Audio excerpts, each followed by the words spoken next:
Ricard, mon nom est Didier Orméjus et cette semaine au podcast, je serai accompagné par mon collègue Pierre Vercheval. En compagnie de Pierre, on va faire un retour sur la victoire des Alouettes contre les Argonauts de Toronto. Les Alouettes qui sont maintenant au premier rang de la section Est. Et on va parler des 3 prochaines rencontres à venir de l'équipe montréalaise. Il s'agit sans aucun doute de la partie du calendrier la plus difficile des Alouettes cette saison. Alors, je vais en discuter avec Pierre et toujours avec Pierre, on va bien sûr faire un retour sur la 7e semaine d'activité. C'est terminé lundi soir avec un duel entre les Seahawks et les Saints de la Nouvelle-Orléans. Et plus tard, au cours de l'épisode, comme c'est l'habitude cette saison, eh bien, Marc-André Chaloux va venir nous donner ses conseils fantasy football en vue de la 8e, oui, déjà la 8e semaine d'activité qui va commencer jeudi soir avec tout un duel alors que les Packers de Green Bay vont rendre visite aux Cardinals en Arizona. Mais sans plus tarder, Pierre va se joindre à moi afin de parler des Alouettes, comme je disais. Pierre, c'était une belle victoire des Alouettes contre les Argonauts de Toronto. À l'enjeu était le premier rang de la section Est. Écoute, qu'est-ce que tu as retenu, là? Qu'est-ce qui te vient en tête lorsque tu repenses à cette rencontre? Ben, d'entrée de jeu, pour moi, c'est une victoire convaincante. C'est pas juste la victoire, c'est la façon avec laquelle on a battu les Argos. On les a tabassés, on les a démolis, on les a dominés. On a imposé notre volonté. Puis je trouve que moi, ça faisait longtemps que j'avais vu une victoire aussi satisfaisante là, des Alouettes depuis qu'on suit les activités de l'équipe. Donc ça faisait du bien de voir ça. Premièrement aussi qu'on a gagné à domicile. On a donné un bon Mhm. spectacle. Puis l'importance de ce match-là, là, il fallait se présenter, c'était chez vous. Il y avait un enjeu pour la première position. Puis juste pour mettre ça en contexte, si jamais les Argos gagnaient le match, ils auraient eu une fiche de 7-3, les Alouettes 5-5. Donc, avec 4 matchs à jouer, Toronto aurait une avance de 2 matchs, mais vraiment de 3 matchs, puisqu'ils auraient eu le bris d'égalité. Donc, l'enjeu était hyper important. Si les Alouettes voulaient avoir une chance de terminer au premier rang cette année, ils devaient gagner ce match-là. Ils l'ont fait. Rapidement, moi, ce que je retiens, l'élément physique. On a dominé dans toutes les facettes. Que ce soit ces résultats spéciaux, les couvertures de beauté, on a arrêté le jeu au sol, on a couru. À la porte début, on a marqué un touché, on a arrêté les Argos. C'est tous les éléments, les endroits sur un terrain de football, puis les moments dans un match de football où on peut déceler l'élément physique. Les Alouettes l'ont gagné au la main. Les gros canons se sont présentés. Eugene Lewis qui était la bougie d'allumage. Après ça, William Stanback qui était la locomotive. Les gros jeux en défensive. On a gagné défensivement. La recette, c'est pas, depuis 4 matchs, là, c'est pas compliqué. On gagne le premier essai, puis on attaque en deuxième essai. 2 interceptions en deuxième et long, un sac du corps en deuxième et long. Alors, c'est ça la recette présentement. Tout fonctionne. Fait que, non, vraiment, là, c'était le fun de voir ça. Tu sais, Didier, toi aussi, ça fait longtemps que tu suis les activités de l'équipe. Puis, malheureusement, on n'a pas toujours été gâtés dans les dernières années. Mais là, on sent qu'il y a un petit quelque chose de spécial qui se prépare. Là. Oui, ce que j'ai aimé de la performance des Alouettes, c'est que contrairement à plusieurs matchs au cours de la saison, les Alouettes ont finalement été leur pire ennemi avec les pénalités dont ils ont écopé, les revirements notamment. Mais là, on n'a pas vu ça. En fait, on a gagné la bataille des revirements haut la main contre les Argonauts de Toronto. Souviens-toi du match du 24 septembre au BMO Field. Les Alouettes auraient dû gagner ce match-là, Pierre, contre les Argonauts. Ils avaient gagné 551 verges d'attaque. La défense de Toronto était incapable de ralentir l'attaque montréalaise. Ce sont les Alouettes qui s'arrêtaient constamment avec les revirements, les pénalités après le sifflet. On parle de pénalités de 15 verges. Là, on n'a pas vu ça le week-end dernier au Sappers Motion. On a vu une équipe disciplinée, qui n'a pas écopé de pénalités stupides, qui a bien protégé le ballon, du bon travail de Matt Ouais. Shields là-dessus. Là, le résultat, c'est qu'on a facilement, entre guillemets, vaincu les Argonauts de Toronto. Parce que même si les Argos, avant la rencontre, étaient au premier rang de la section, pour moi, les Alouettes sont une équipe supérieure aux Argonauts. C'est évident au BMO Field. Donc, finalement, le résultat du match au Percival Ouais. Molson, c'est qu'est-ce qu'on aurait dû voir le mois dernier à Toronto. Oui, puis c'est important que tu soulignes pas de revirement parce que c'est ça la recette là, avec Matthew Shields. La façon dont la unité défensive joue, la façon dont le jeu au sol fonctionne. Tout ce qu'on demande à Matthew Shields, c'est de distribuer quelques passes par-ci par-là. D'ailleurs, il en a tenté seulement 18, il en a complété 12. Pour Mhm. quand même 227 verges, 2 passes de Ouais. toucher, pas d'interception, pas de revirement, c'est ça la recette. Tu sais, la recette des Alouettes, là, allez, cherchez pas plus loin que ça, c'est ça. En bout de ligne, c'est tout. Les Alouettes sont toujours meilleurs quand ils ont plus de courses que de passes. Et quand on gagne, puis quand on protège le ballon, c'est une recette qui a fait des preuves dans tous les styles de football, amateur, professionnel, peu importe la ligue. C'est une recette qui est toujours gagnante quand tu joues défensive, jeu au sol, protège le ballon. Alors, j'ai hâte de voir parce que là, évidemment, comme tu disais tantôt, il y a d'autres tests qui s'en viennent là, dans les prochaines semaines. Ouais, ben justement, là, si on veut passer ces tests-là qui s'en viennent, William Stanback doit rester en santé parce qu'on l'a vu, là, comme tu viens de dire, il fait partie, c'est l'ingrédient peut-être principal de cette recette que tu viens de mentionner. Puis tu as fait allusion à ça durant la rencontre, son style de jeu, le fait que c'est un demi à l'attaque qui est très robuste, mais également le fait que les joueurs des défenses adverses, là, ils mettent toute la gomme lorsqu'ils tentent de plaquer William Ouais. Stanback parce qu'on n'a pas le choix. Si tu ne le frappes pas solidement, c'est lui qui va te passer sur le corps. Alors, il a subi une blessure aux côtes au début, il y a quelques semaines. Il avait raté un match. Ça souhaitait qu'il soit en mesure de rester en santé. Parce que là, cette semaine, samedi soir, les Rough Riders à Saskatchewan s'en viennent en ville. Après ça, la semaine suivante, les Alouettes vont aller à Winnipeg. Et la semaine d'après, ben, les Blue Bombers vont venir à Montréal. Les Blue Bombers qui ont seulement une défaite depuis le début de la saison. Les Riders sont une excellente formation. Alors, à quoi tu t'attends de la part des Alouettes? Parce que là, c'est bien beau, oui, ils sont au premier rang de la section Ouest, mais est-ce qu'ils vont rester là? Parce que là, ils vont vraiment entamer la portion la plus difficile Ouais. de leur calendrier. Ouais, moi, ce que j'ai hâte de voir, c'est que c'est parce que quand tu parles des Riders puis tu parles des Bombers, c'est des équipes qui sont un peu bâties comme les Alouettes. C'est-à-dire que c'est des équipes qui sont très physiques et qui gagnent dans les tranchées. C'est la recette des Mhm. Alouettes présentement. On est plus physique que l'adversaire, on gagne sur la ligne à l'attaque, on gagne dans le front défensif. C'est ce que les Riders font. C'est surtout ce que les Blue Bombers font. Alors, les Riders, c'est une équipe historiquement qui a toujours été très physique. Même dans mon temps, là, on dirait que les Riders, ça fait partie de leur histoire. C'est des équipes boîte à lunch, bottes de travail, une équipe dans les prairies, puis ça reflète, je ne sais pas trop, leurs partisans. Alors, tu sais, j'ai toujours dit à la blague, là, les Riders, c'est des matchs double mentonnière. Il faut que tu attaches ton casse serré parce que les autres, ils vont toujours frapper fort. En même temps, je regardais les matchs des Riders dernièrement. Je ne suis pas convaincu que leur ligne à l'attaque va tenir le coup. Alors, moi, c'est pour ça que moi, je pense que ça ouvre la porte. Là, de la façon dont le front défensif des Alouettes joue, Calgary a donné tellement d'ennuis à la ligne à l'attaque des Riders. J'ai hâte de voir. Moi, je pense qu'il y a un avantage pour les Alouettes. Fait que ça, c'est sûr qu'on va surveiller ça. Puis quand Winnipeg, ben là, Winnipeg, ce sera intéressant d'essayer de voir comment eux vont gérer leur saison parce qu'ils ont déjà le premier rang dans l'Ouest dans Ben la oui. poche. Ils n'ont plus besoin de gagner un seul match. Bon, je pense qu'à domicile, ils vont donner un spectacle. À Montréal, je ne sais pas comment ils vont gérer ça, comment Mike O'Shea va gérer ses joueurs, parce que tu sais, tu peux pas commencer, tu peux pas arrêter de jouer 5 semaines avant les playoffs. Là. Je veux dire, il faut que tu continues à jouer, il faut que tu veux gagner ton rythme, tu as des choses à corriger. Fait que ça, je dirais pas que c'est un cadeau empoisonné pour les Bombers, là, parce qu'ils sont quand même garantis de jouer la finale de l'Ouest chez eux. C'est un gros avantage. Mais de comment ils vont gérer ça, ça va être intéressant. Donc, tout ça pour dire que ça pourrait ouvrir la porte aux Alouettes. Ça va peut-être faire que le chemin des Alouettes va être un petit peu moins compliqué. Oui, c'est vrai. Écoute, Winnipeg va venir à Montréal tard durant la saison régulière. En fait, ça va être l'avant-dernier match de la saison régulière. Alors, comme tu dis, t'assurer du premier rang. Peut-être qu'on va prendre ça mollo. Peut-être qu'on va sortir la veille, profiter du nightlife de Montréal. On ne sait pas. Là, peut-être ça va donner une victoire aux Alouettes. On verra. Mais oui, c'est un point intéressant que tu amènes à la performance de la ligne attaque des Rough Riders face à la ligne défensive des Alouettes. J'ai bien hâte de voir ça, parce que ça, c'est le genre de déséquilibre qui peut faire pencher la balance du côté de l'équipe montréalaise. Alors, on verra ça. Rough Riders, Alouette, Ouais, samedi soir, dès 19h avec l'émission d'avant-match. Bien sûr, la rencontre vous sera présentée sur les ondes de RDS. On y sera avec Tuc et Mitaine, parce que c'est rendu ce temps-là de l'année, Pierre. Vous s'habillez chaudement lorsqu'on va au match.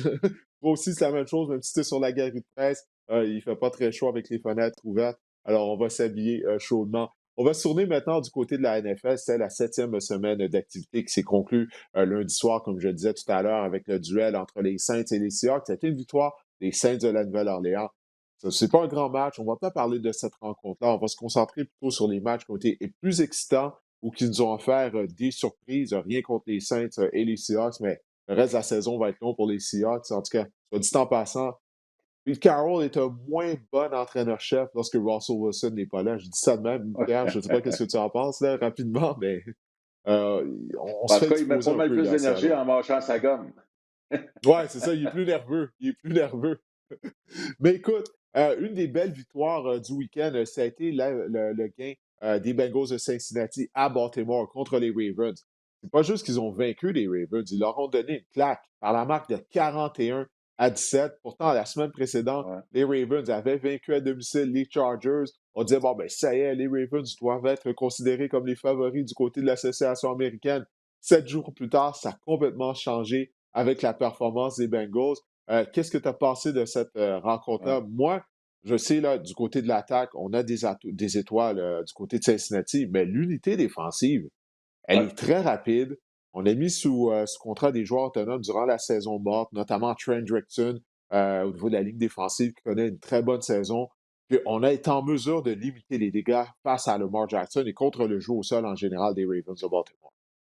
Ouais, mettre ça en perspective, les 17 points marqués par les Ravens, c'est leur plus bas total cette saison. Donc, Mm. la défensive des Bengals est la défensive jusqu'à présent qui a le plus limité les points du côté des Ravens. Alors, déjà là, c'est quand même assez spectaculaire. Mais tu sais, quand tu dis c'est le temps de lancer un message, parce que moi, c'est un peu ce que je me disais. Je regardais la fiche des Bengals, je me dis, regarde, si vous voulez être pris au sérieux, ben là, c'est le temps. Vous voulez lancer un message, vous voulez prouver à tout le monde que vous êtes à prendre au sérieux, que c'est pas de la frime, ben let's go. Tu t'en vas à Baltimore, tu joues un bon match. On sait que l'an passé, il s'était fait lessiver 2 fois par les Ravens. Bon, je sais que Joe Burrow avait joué seulement un de ces 2 matchs-là. On avait juste Ouais. marqué 3 points avec Joe Burrow l'an passé contre les Ravens. Alors là, on Ouais, il avait arrive, été victime de on 7 lance un sacs. message. Oui, oui, oui, exactement. Donc, on lance le message, puis pour moi, le jeu qui représente le plus l'allure de ce match-là, c'est le toucher de Jamar Chase, tu sais, les plaqués ratés, la course après l'attraper. Tu sais, quand tu dis lancer un message, là, vraiment, c'était puissant. Puis, t'as encore là, regarde les Bengals, on est capable de lancer, on est capable de courir. Donc, on a de l'équilibre en attaque et on a de l'équilibre en en tant qu'équipe.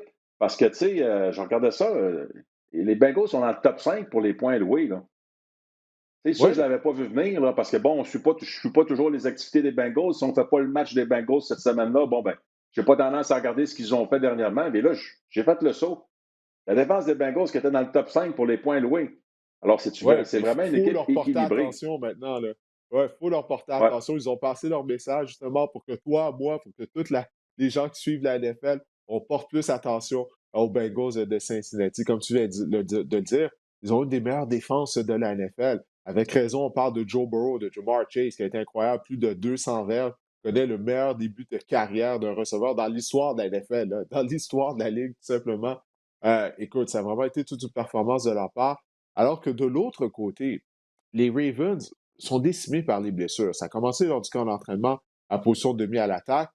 Maintenant, c'est au niveau de la ligne offensive qu'on a plusieurs blessés. Puis on a eu des ennuis en termes de protection. Lamar a été victime de 5 sacs du quart. Je ne veux pas partir en peur si ce n'était qu'un match, mais il n'y a pas ce sujet à s'inquiéter un peu du côté de Baltimore. ouais.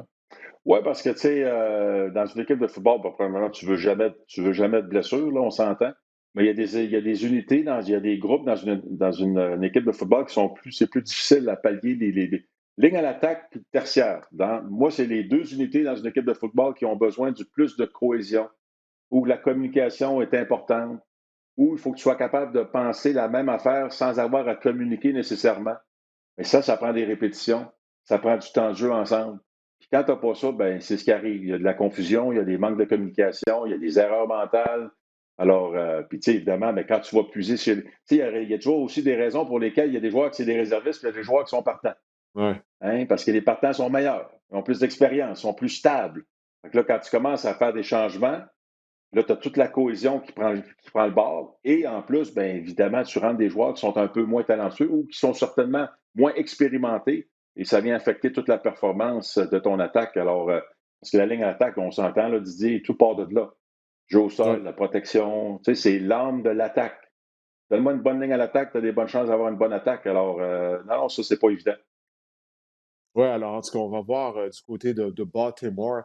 Est-ce que cette défaite-là, c'est signe de choses à venir? Je ne veux pas partir en peur avec le revers des Ravens, mais quand même, petite source d'inquiétude toutefois. Mettons, on va rester du côté de l'association américaine où il y a eu une surprise. Les Titans du Tennessee qui ont vaincu les Chiefs de Kansas City. Encore une fois, ce n'est pas nécessairement parce que les Titans ont gagné, c'est la façon dont ils l'ont fait. Ils ont Ouais, limité Patrick Mahomes et l'attaque de Kansas City à seulement 3 points.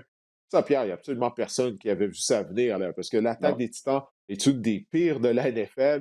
Non seulement ça, la tertiaire est décimée par les blessures. Puis malgré tout, on a limité Kansas City à seulement 3 points. Qu'est-ce qui a ressorti de cette rencontre entre les Chiefs et les Titans selon toi? Ben, moi, c'est du côté des Chiefs. Écoute, on dirait que Patrick Mahomes, là, je dirais pas qu'il est brisé, là, mais il est hésitant. On dirait qu'il voit pas le jeu.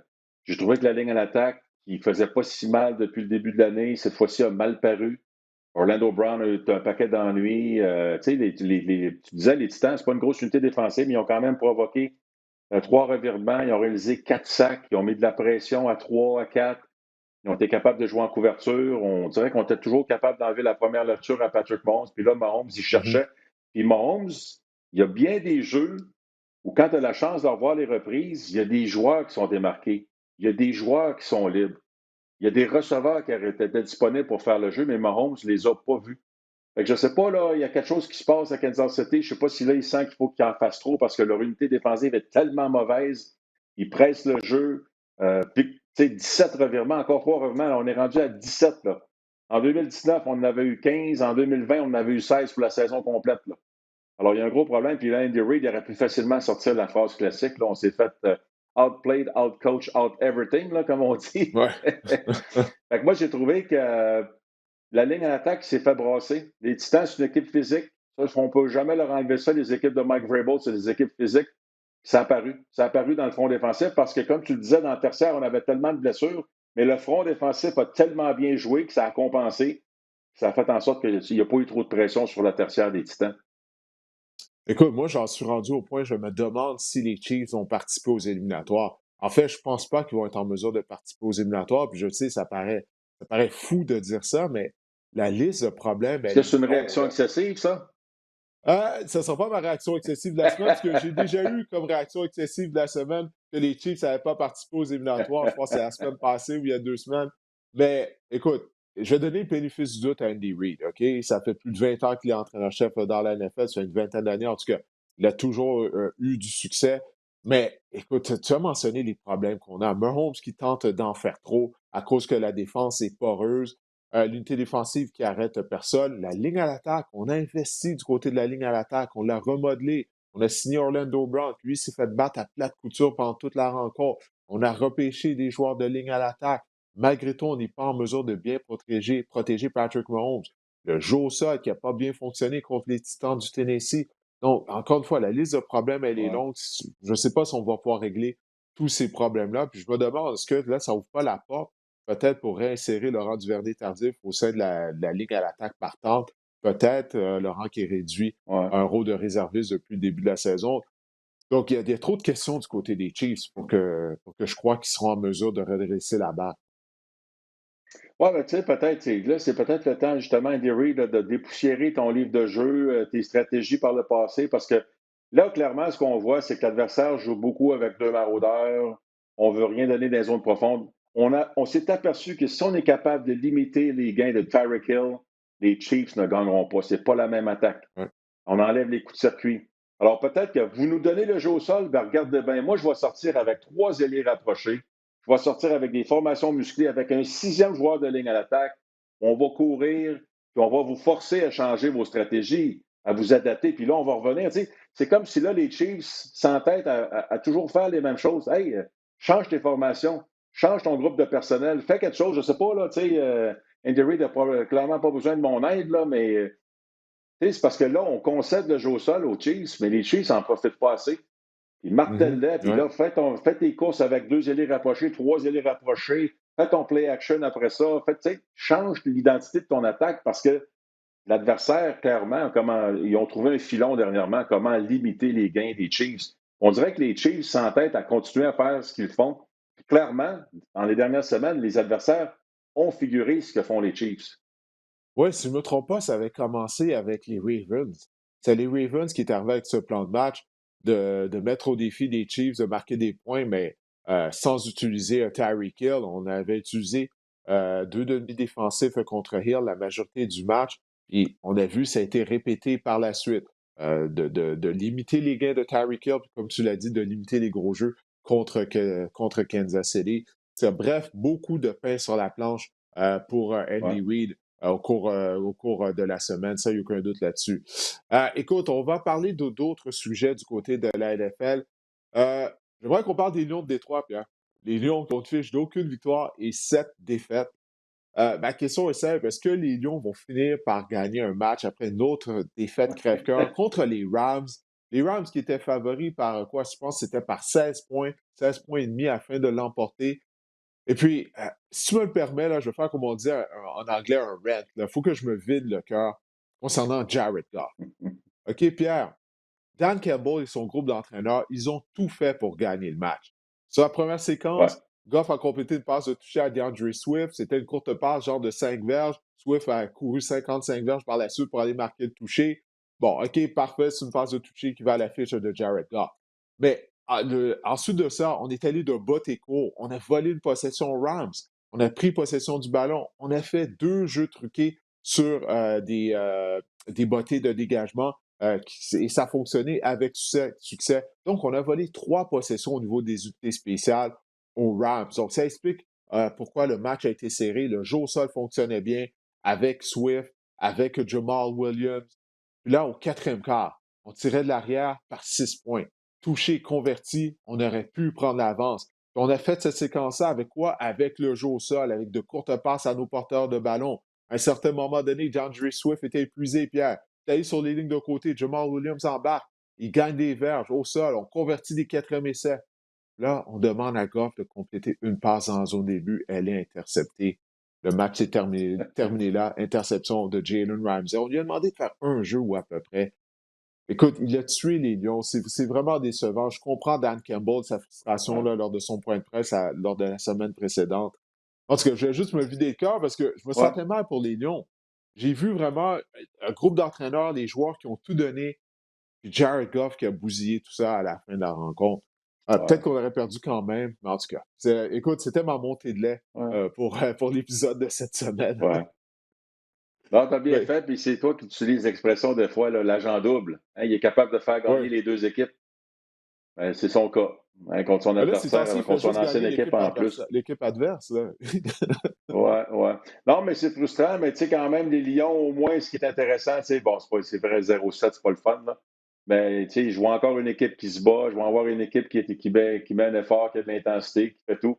Mais pour répondre à ta question initiale, je vais te dire, quand je regarde le calendrier, regarde, les Hmm. Eagles la semaine passée, la semaine prochaine, on ne sait jamais. C'est leur meilleure Il y a les chance, je pense. Broncos un peu plus tard, tu as les Falcons, regarde, il y a encore quelques opportunités de briser la glace, mais il ne faudra pas trop les échapper. Parce que Non. la dernière équipe à avoir perdu tous ses matchs, c'est les Lions, je pense. Ouais, non, Je ne les me trompe Browns. Les pas. Browns avec Hugh Jackson Oh, les Browns, pour une OK. saison de 0-16. Oui, oui, oui. Mais Dan Ah, Campbell, ben, l'entraîneur-chef des Lions, faisait partie des Lions lorsque, c'est quoi, c'est la saison 2006 ou 2008, lorsqu'on a fini 0-16. ouais, Il faisait partie des Lions. Là, imagine-toi, lui, il ne veut pas avoir 2 saisons sans victoire à son CV. Là. En plus, là, c'est pas 0-16, ça va être 0-17, imagine-toi. Mais en tout cas, on est mieux de gagner, d'essayer de gagner le match contre les Eagles. Je crois que c'est une belle opportunité de gagner un match ouais, pour les Lions de Détroit. Euh, Maintenant, écoute, les Raiders de Las Vegas, ils ont vaincu justement les Eagles de Philadelphie par marque de 33-22, puis la marque finale est vraiment trompeuse. Là. Les Raiders ont contrôlé ce match-là. Jalen Hurts est en train de devenir le roi des calories vides, pour reprendre une expression que tu utilises souvent. Il se met en marche au 4e quart lorsque les Eagles tirent de l'arrière par beaucoup. Mais qu'est-ce que tu penses des performances des Raiders depuis ouais. le départ de John Gruden? Parce que moi, ils m'impressionnent vraiment par leur force de caractère. Ouais, écoute, là, c'est le cas de dire, là. Écoute, est-ce que John Gruden, c'est surévalué? Parce qu'écoute, beau travail de Rick Bisaccia, l'entraîneur-chef, là, maintenant par intérim. Il était l'entraîneur des unités spéciales. Puis 100%, c'est bon parce que l'entraîneur des unités spéciales, c'est le gars qui a le nez fourré dans tout, tu sais, qui doit dealer, qui doit travailler avec des joueurs de toutes les unités. Parce que sur les unités spéciales, tu as des gars de l'attaque, de la défense, tu as des recrues, tu as des vétérans, tu as des partants, tu as des réservistes. Fait que tu sais, tu as déjà un peu le pouls de l'équipe, tu sais. Fait que ça, c'est intéressant. 2 victoires. Hey, écoute, en plus, on s'en va. On gagne sans Darren Waller, qui n'était pas en uniforme. On perd Josh Ouais. Jacobs. On continue à gagner. Fait que moi, ce que ça me dit, tout ça, tout pointe vers Derek Carr pour moi. On va dire de quoi, lui, là, je ne peux pas dire que j'ai toujours été un grand partisan de Derek Carr. J'étais un peu assis sur la clôture. Mais là, son leadership, ses performances, écoute, les 2 derniers matchs, là, c'est plus de 850 verges d'attaque là, pour les Raiders, là, sans John Gruden. Là. Alors, Derek Carr a pris les choses en main. Greg Olson, le commentateur à l'attaque, sélectionne des bons jeux. Les joueurs exécutent. C'est quasiment drôle à dire, là, mais c'est comme s'il y avait une équipe qui est soulagée, qui a un poids de moins sur ses épaules, je ne sais pas, qui joue plus détendu, plus relax. Parce qu'il est assez intense, là, John Gruden, là, quand il voit, il grimace ses lignes de côté. Là. Fait que, gars, Ouais. bravo. On va dire de quoi. Je comprends le petit bémol, là, je ne veux pas être rabat-joie, que c'est les Broncos et les Eagles. Là. C'est pas deux gros clubs. La semaine prochaine, on est chanceux, on pogne les Giants. Ben, Mais ça a en été même des temps, regarde, performances on convaincantes. fait ce qu'il faut. Ouais. Exactement, on fait ce qu'il faut. Ouais. Non, non, moi, je suis impressionné parce que je croyais vraiment qu'on allait s'écrouler du côté des Raiders. Alors, il reste encore du temps, mais je croyais que ça allait se faire immédiatement à la suite du départ de Gruden, puis c'est l'effet contraire. Je pense pas que nécessairement que Gruden était nécessairement apprécié dans le building. Comme tu dis, l'effet de soulagement. Je pense qu'au début, on a été surpris, bien sûr, par tout ce scandale. Mais là, après ça, on s'est dit, hey, c'est quoi, il est plus là. Il est plus là, on peut s'amuser, on Ouais. peut jouer de façon plus détendue. On s'en est rendu compte. Donc, en tout cas, pour l'instant, ouais, vraiment impressionnant. Les Raiders, comme tu as dit, Derek Carr fait preuve de beaucoup de leadership. Maintenant, Pierre, quelle est ta surprise de la 7e semaine d'activité? Ouais. Ben, c'est certain que c'est difficile de passer à côté de la performance des Titans ou la contre-performance des Oui, Chiefs, la performance des Bengals. Alors, ça, on en a déjà parlé. Pour moi, c'est la façon dont ces équipes-là ont gagné, c'est de grandes surprises. Ça, je ne les ai pas vu venir, ces performances-là. Mais ma surprise, pour faire un peu différent, c'est une statistique que j'ai entendue que tu as dit hier dans l'avant-match Blitz. Tu sais, on a parlé de Tom Brady, qui avait lancé 602 passes de toucher, mais que ouais. c'était 2 fois plus que John Elway. Et là, la mâchoire m'a décroché quand j'ai entendu ça. Ça, pour moi, c'est une surprise. C'est la surprise de la Oui, semaine. Voyons donc, John Elway est au temple de la renommée. Là, il y a seulement 300 passes de toucher. Brady en a 2 fois considéré comme plus. un des plus grands carrières. Ouais. Ben oui. Et pour le plaisir, j'ai dit, bon, ben là, c'est qui le prochain, ce qui est encore actif? C'est Aaron Rodgers. Il y en a 427. Fait qu'il y a encore du travail à faire pour Aaron Rodgers. Mais pour moi, là, c'était vraiment là, cette statistique-là, ça l'a mis en contexte la performance exceptionnelle qu'on est en train de voir du côté de Tom Brady. On est témoin de quelque chose de spécial. On est privilégié de voir ce gars-là jouer de nos propres yeux. De vivre cette ère Tom Brady, là, sérieusement, là, c'est incroyable. Ouais, puis ça démontre à quel point également comment le football a changé. Hein. Durant les 15 dernières années, on a changé les règlements afin de faciliter le jeu aérien. Ça favorise grandement les attaques. Moi, j'ai toujours dit que si Dan Marino jouait présentement dans la NFL, écoute, il compléterait 60 passes de toucher à toutes les saisons. C'est un peu la même chose avec John Elway. S'il jouait présentement, parce qu'on a tellement changé les règlements, tu ne peux plus vraiment rudoyer les carrières. Tu sais, quand on regarde là, les vieux documentaires de NFL Films, en particulier des années 70, tu vois Terry Bradshaw qui reçoit des coups d'avant-bras en plein visage. L'arbitre est juste à côté, il lance même pas de mouchoir. Quand on voit ça maintenant, on se dit, mon Dieu, ça n'a aucun bon sens. Mais c'est comme ça, le football à l'époque, ça a vraiment changé. Ben oui, Tom Brady qui est rendu à 602 passes de toucher, bien sûr, un record de la NFL. Pour moi, ma surprise de la semaine, ben, ça rejoint un peu ce que tu disais. On a parlé là, des surprises qu'il y a eu. C'est la performance de la défense des Titans du Tennessee. Jamais j'aurais cru que de toutes les défenses de la NFL, c'est celle-ci qui aurait fait en sorte que pour la première fois depuis que Patrick Mahomes est carrière des Chiefs, eh bien, c'est la première fois que lors d'un de ces départs qu'on ne marque aucun touché en attaque. On a été limité seulement à 3 points. Donc, il faut donner crédit à la défense des Titans. Je crois toujours pas aux Titans du Tennessee en raison de leur unité défensive, mais ils ont vraiment bien joué. Maintenant, quelle a été ta déception de la 7e semaine? Ouais, écoute, j'ai eu de la misère à choisir entre les Dolphins et les Panthers. Les Dolphins, une Hmm. victoire, 6 défaites, ça, c'est vraiment décevant. Eux qui avaient 10 victoires, 6 défaites l'an passé, qui sont passés près de participer aux éliminatoires.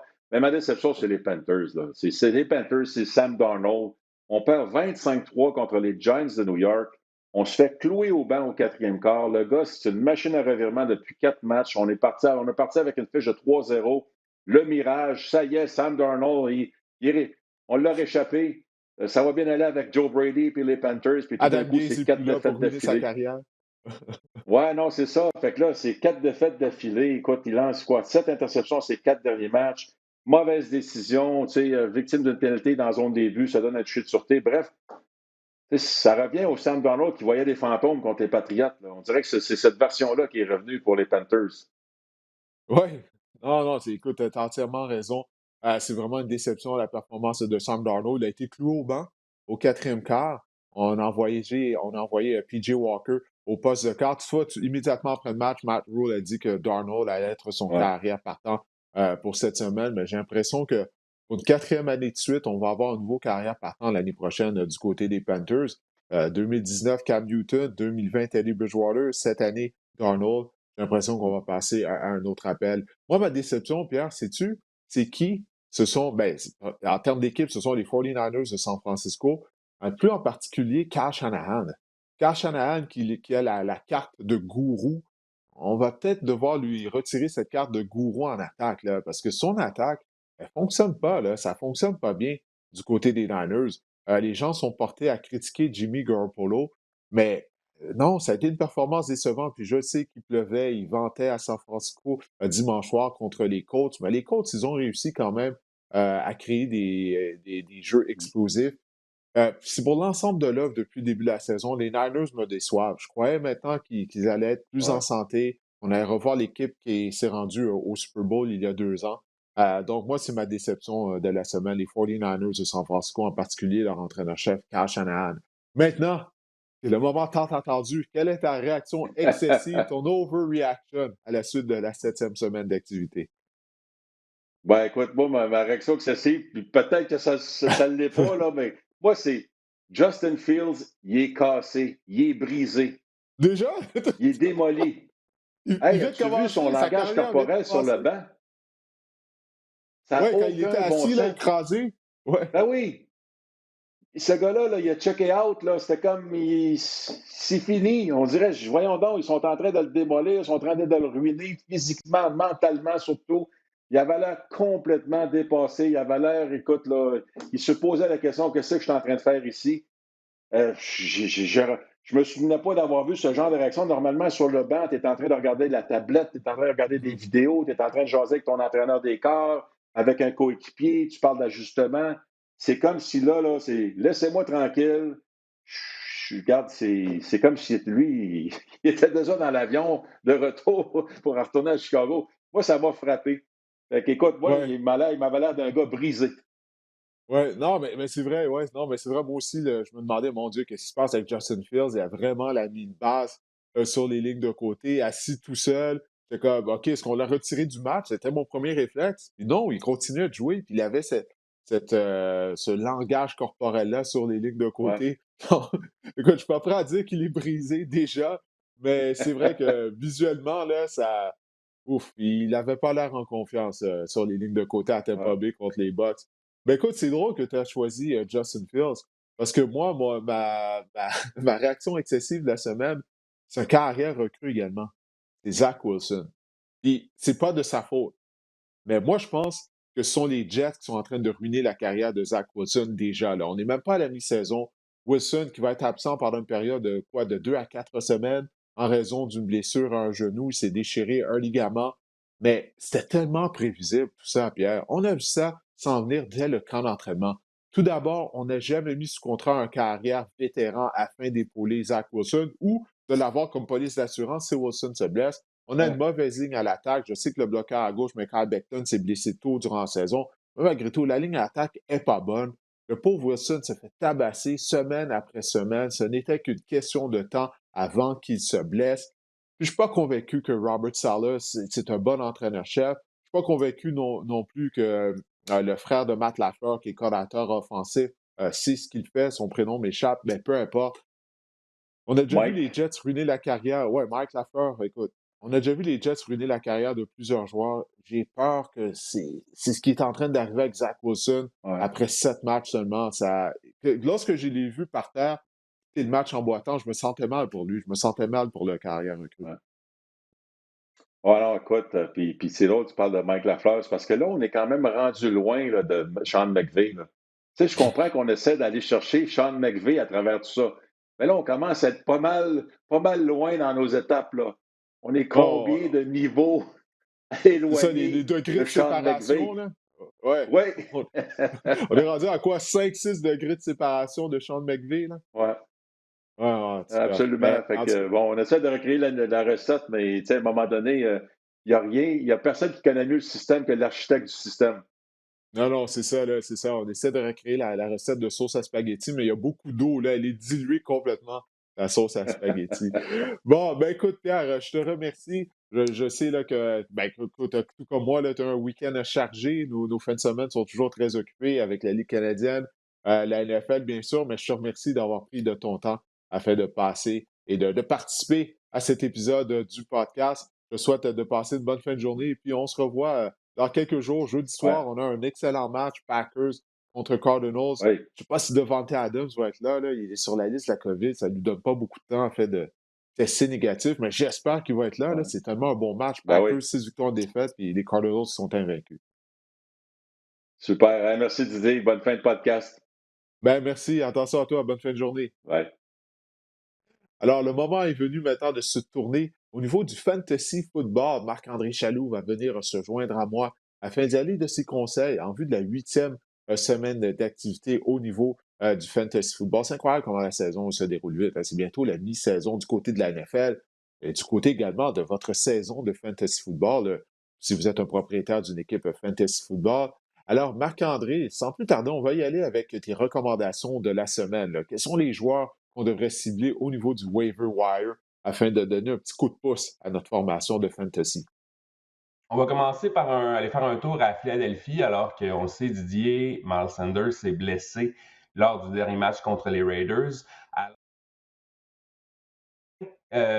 En liste pour recevoir des courses déportées, des occasions de toucher au ballon, ben, c'est Kenneth Gainwell.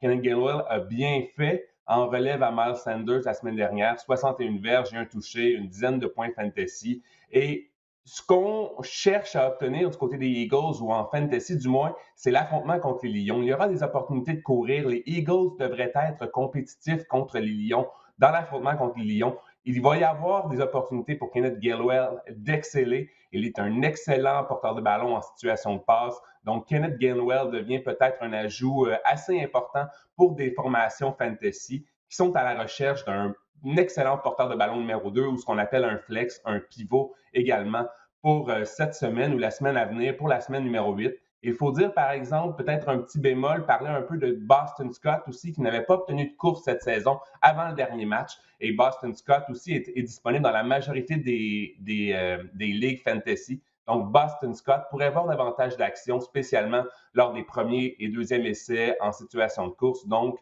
le champion des Eagles, Kenneth Gainwell, Boston Scott, deux ajouts quand même assez intéressants pour vous lors de la prochaine semaine. Un groupe d'entraîneurs qui aime beaucoup Gainwell. Alors oui, ça vaut la peine de parier sur Gainwell, mais encore une fois, est-ce que Nick Sirianni va sélectionner des jeux au sol Eh, la semaine prochaine contre les Lions? Écoute, les Eagles, j'ai vu une statistique, c'est l'équipe qui a le moins de courses avec ses porteurs de ballon dans toute la NFL. Alors, on va voir qu'est-ce que ça on va se dit que donner. ça, on se dit que moi je pense que ça va être serré. Donc si c'est serré, on devrait avoir plus d'opportunités au sol. On ne tirera pas de l'arrière. Je sais pas. Je sais pas qu'est-ce que tu en penses. Là. Eagles-Lyon, je pensais jamais dire que ça allait être un match chaudement disputé, mais je pense qu'on s'enligne vers ça. Moi, je pense Didier, que c'est une malheureusement. opportunité pour les Lions d'aller chercher une première victoire cette année. Je ne dis pas Ah qu'ils vont le non. faire, mais c'est une opportunité. Pour les gens qui nous écoutent ou qui nous regardent, il faut souligner que Marc-André est un fier partisan des Eagles de Philadelphie, alors il ne veut pas les voir perdre contre les Lions des Trois. Il prend ça personnel. En même temps, quelle est ta deuxième recommandation de la semaine? Je vais vous parler de Kelly Freeman, justement. On va rester avec les Lions. Kelly Freeman, c'est assez intéressant. Il en a sa 6e formation dans la NFL. Et Raymond, il est vraiment en train de s'établir comme le receveur numéro 1 des Lions au détriment de Amon-Ra St. Brown, qu'on croyait tous au début de la saison qu'il allait devenir la cible de prédilection chez les receveurs de passe pour Jared Goff. Il faut dire que Raymond a 6 réceptions lors des 2 dernières semaines, donc 6 la semaine dernière et 6 la semaine précédente. Il a été ciblé 33 fois en 5 semaines.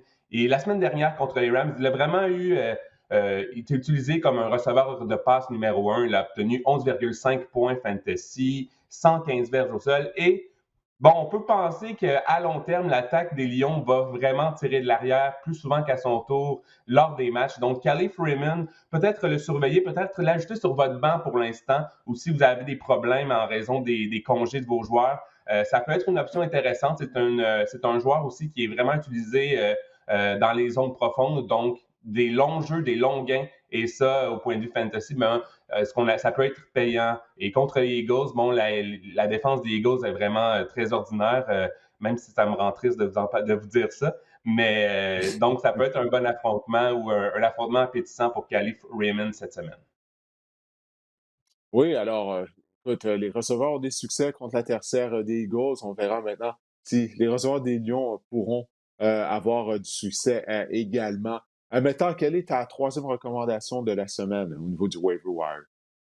Il était un choix populaire avant la saison, un fameux comme sleeper, hein, comme joueur sous le radar, Russell Gage du côté des Falcons Hmm. d'Atlanta. Il a été blessé lors de la semaine numéro 2, blessure à la cheville. Il revenait la semaine dernière, c'est son premier match depuis la semaine numéro 2. Il a obtenu 12,7 points fantasy.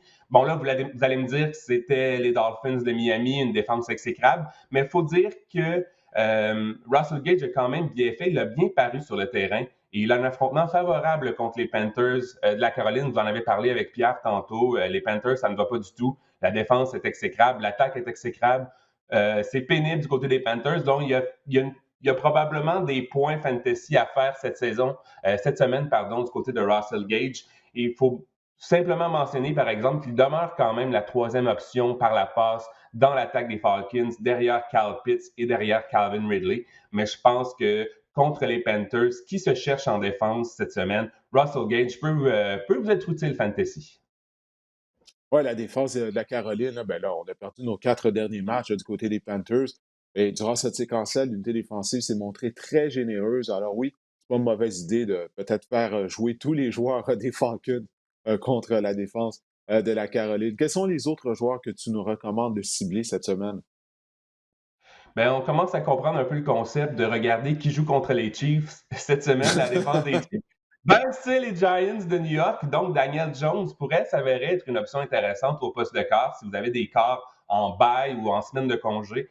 Daniel Jones, bon, la question qu'on se pose, c'est est-ce qu'il y aura des armes, tous ces armes à sa disposition? Il faut dire que la semaine dernière, Kenny Golladay, Saquon Barkley, Kadarius Toney, Sterling Shepard n'ont pas joué. Je ne sais pas s'il y en a un de ces joueurs-là qui sera de retour cette semaine.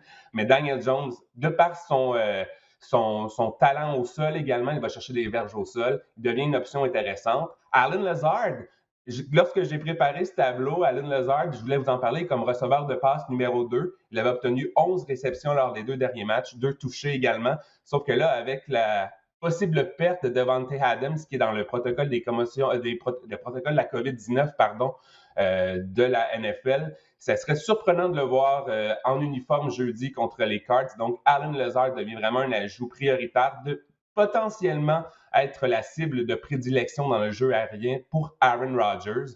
Je voulais vous parler de CJ Uzomah. Bon, c'est sûr, en tant qu'allié rapproché, ce qu'on cherche, on court après les touchés. Et CJ Uzomah, ben, il en a marqué 5 en 4 matchs. C'est sûr qu'il n'est pas vraiment, il ne reçoit pas vraiment beaucoup d'attention ou beaucoup de passes vers lui de la part de Joe Burrow de semaine en semaine. Il a seulement 2,7 réceptions par match jusqu'ici cette saison. Mais s'il marque des touchés, puis lorsqu'on cherche ardemment un ailier rapproché productif, ben, je pense qu'à coût de 6 points, je pense que CJ Uzomah peut être une option intéressante cette semaine, pardon. Et la défense des Bengals, vous en avez parlé longuement avec Pierre tout à l'heure, elle est légitime et elle affronte surtout un corps recru, Mike White, les Jets. Ça va être tout un festin. Oui, ça devrait l'être en théorie, ça, il n'y a aucun doute là-dessus. Pauvre Mike White, pauvre Mike White. On l'envoie à l'abattoir. Ou Joe Ouais, Flacco, puis là, mais probablement Mike White. Là. ah mon Dieu, ben oui, ils ont mis ce contrat de Joe Flacco, ben c'est pas ça qui va solutionner les choses, peu importe. Mais oui, non, la défense des Bengals, comme tu as dit, le buffet devrait être ouvert La- pour eux, la possibilité de revirement. Tu sais, si je suis propriétaire de la défense des Bengals, puis elle ne marque pas au moins 15 points au niveau du fantasy, je suis déçu, là, même jusqu'à 20 points. Là. Au moins, il devrait Wow, avoir wow, au moins, wow. devrait avoir au moins une interception retournée pour un toucher là, là-dedans, au moins, minimum. Elle est quand même encore largement disponible dans les ligues fantasy, la défense des Bengals. Et bon, Et même, je pense sincèrement que la défense des Bengals, ça peut être un ajout à long terme également, pas juste cette semaine. Moi, Oui. moi aussi, j'ai été impressionné par la défense des Bengals contre les Ravens. Vraiment, tu as parlé d'Hendrickson tantôt. Bref, je suis agréablement surpris. Moi aussi, je pense que les Bengals la défense des Bengals peut facilement remplacer les défenses. Moi, je me suis personnellement dans un pot, j'ai celle des Browns en ce moment, que c'est ordinaire. Celle des Chargers également, qu'on croyait qu'elle allait être vraiment une excellente Ouais, elle en défense. arrache Donc, contre le jeu par au le sol. champ, Ouais. ouais. Mm.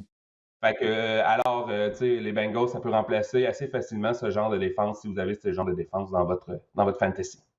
Mon Dieu, je sais pas, là, j'aime pas ça. On n'arrête pas de parler des Bengals depuis le début de l'épisode du podcast avec toi, avec Pierre.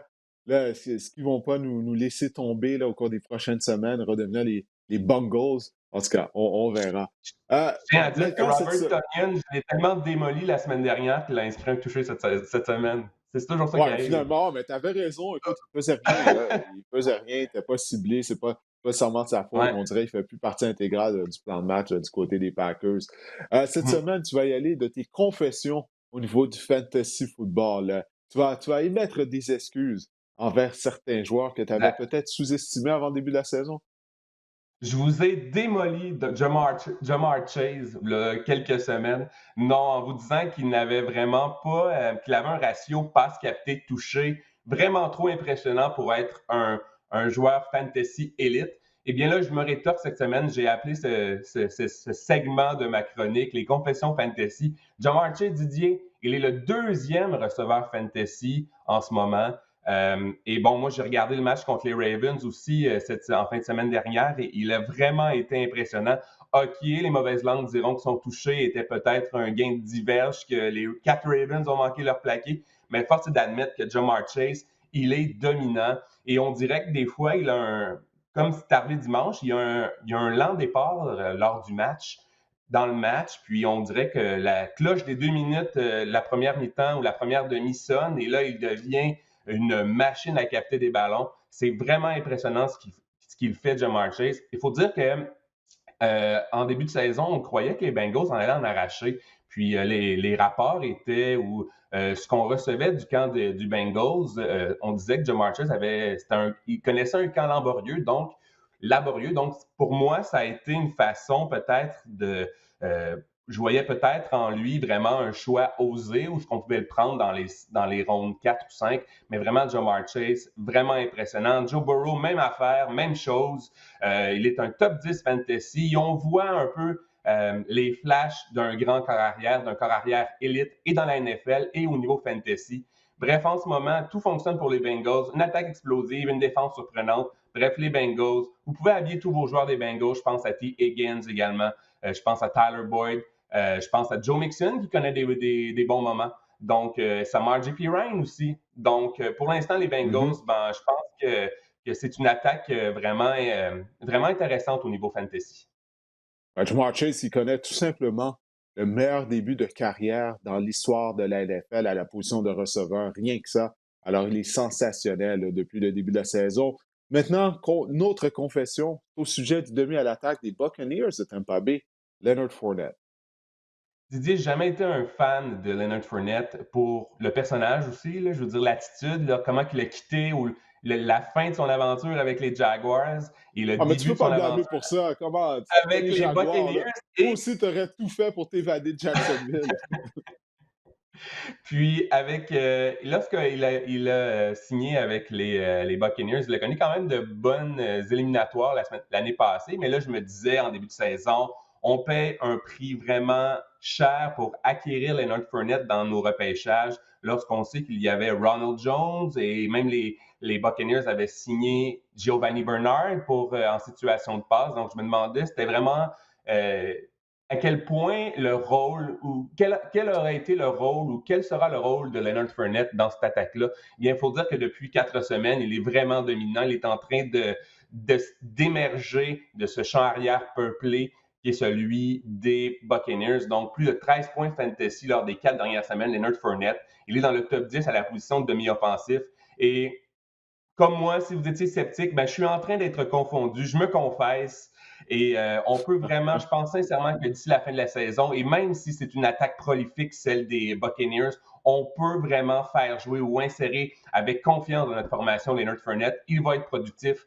Peu importe si Tom Brady lance 4-5 passes de toucher, il va toujours avoir des verges et de la production pour Leonard Fournette, pour le porteur de ballon numéro 1 des Buccaneers. Ouais, Leonard Fournette, le mal-aimé Leonard Fournette. Maintenant, les ailiers rapprochés. Donc, c'est pas un ailier rapproché, tu donnes ça au groupe d'ailiers rapprochés de la NFL. C'est un groupe qui, avant le début de la saison, on se dit, mon Dieu, il n'y a pas beaucoup de profondeur à la position d'ailier rapproché au niveau du fantasy football. J'étais un ardent défenseur de la stratégie Didier, prendre un ailier rapproché assez tôt dans un repêchage, voir Darren Waller en deuxième, troisième ronde, voir George Kittle en deuxième, troisième ronde, Travis Kelce en première ronde. Sauf que force est d'admettre qu'après 7 ou 8 semaines, ben, la position est volatile, il y a beaucoup d'options, puis avoir dépensé un choix si tôt pour ça, je pense pas que le retour sur investissement en ce moment est payant. J'aurais probablement dû prendre peut-être ce choix pour un autre receveur de passe numéro 2 meilleur que mon... Parce qu'on s'entend que Kittle et Wallers, on les repêche pour être des game changers, des joueurs qui peuvent faire la différence dans une semaine fantasy, et ce n'est pas le cas depuis le début de la saison. Vous allez me dire que Kittle est blessé pour la deuxième saison de suite, mais on parle juste en termes de Waller, outre la première semaine qui a obtenu 1 million, ciblé 1 million de fois dans l'attaque. On se souvient contre les Ravens un lundi Ouais. soir. Il a vraiment des matchs ordinaires pour, disons, son standard ou pour l'investissement qu'on a fait en lui. Il faut Il est dire qu'il y a blessé des... maintenant. Ouais. Exactement, il est blessé en plus. Mais il faut dire qu'il y a vraiment des ailiers rapprochés qui sont passés de non repêchés à top 10 présentement en fantasy, c'est-à-dire Dawson Knox, Dalton Schultz et Mike Gesicki. Je peux même rajouter Uzama qui est rendu top 10 maintenant. Ces joueurs-là n'ont pas été repêchés et sont devenus vraiment ils ont vraiment aidé les gens qui sont allés les chercher sur leur fil de joueurs autonomes via les waivers. Donc, je me questionne à l'idée. Je pense que je suis en train de me confesser et de vous dire que peut-être que payer pour un bon ailier rapproché ou à première vue, un gros nom à la position d'ailier rapproché, mais ce n'était pas une si bonne décision que ça finalement. Ouais, peut-être pas pour cette année, hein. Habituellement, par les années passées, c'est vraiment pas une mauvaise stratégie. Mais cette année, c'est ça, là, c'est comme tu l'as dit, les gros noms n'ont pas nécessairement produit ou il y en a plusieurs qui sont blessés, Kedos, encore une fois, comme tu viens de le dire. Alors, c'est pas fou, c'est pas bête comme stratégie parce que si tu as un ailier rapproché d'impact, ça te donne vraiment un avantage comparativement aux ailiers rapprochés qui sont de deuxième tiers, si on peut dire. Tu peux mettre mettre la main sur un Waller, un Kelsey. Mais c'est vrai que jusqu'à présent, cette année, ben, il y a d'autres joueurs là, qui ont réussi à se démarquer au cours des dernières semaines à cette position-là, notamment. Ben, écoute, Marc-André, je te remercie pour tes conseils Fantasy Football. J'espère que ça va vous aider, les gens qui nous écoutent, si vous nous regardez sur YouTube. Alors, j'espère que cet épisode du podcast Le Sac du Cœur vous a plu. On remercie bien sûr Pierre Vercheval qui s'est joint à moi un peu plus tôt. Marc-André, je te remercie. Je te souhaite de passer une bonne semaine. Je vous souhaite de passer une bonne semaine également et on se reparle mardi prochain.